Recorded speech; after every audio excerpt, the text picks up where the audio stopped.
On se croirait sur une île envahie par la crue d'un fleuve, mais nous sommes bien à Dakar, à Keur Massar plus précisément. Et voici le spectacle laissé par les fortes pluies de ces derniers jours. Dans ce quartier de la banlieue, des centaines de familles ont dû abandonner leur maison. Malan Sambou a presque tout perdu. Il n'a plus que ses yeux pour constater le désastre. Les dégâts causés par les inondations. On vit cette situation difficilement parce que vous voyez l'état du quartier ou bien des quartiers environnants qui nous entourent. Parce que présentement nous sommes au quartier Baïnias. Tous ces foyers ont déménagé.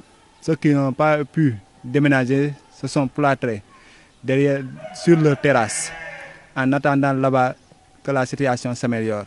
Donc vous pouvez voir ou constater vous-même les conditions de vie de ces populations. Prisonnière, c'est également ainsi que se considère sa voisine.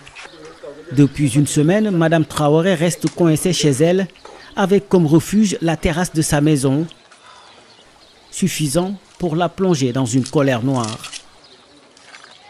On est là, on ne sait pas dans quel monde, toujours des promesses qui ne sont jamais tenues. Chaque fois c'est le balai des ministres qui viennent ici, visiter, voir, aller, répondre pour des interviews, parler à la télé, parler à la radio. Pourtant, toutes les promesses qu'ils font, il n'y a rien de fait.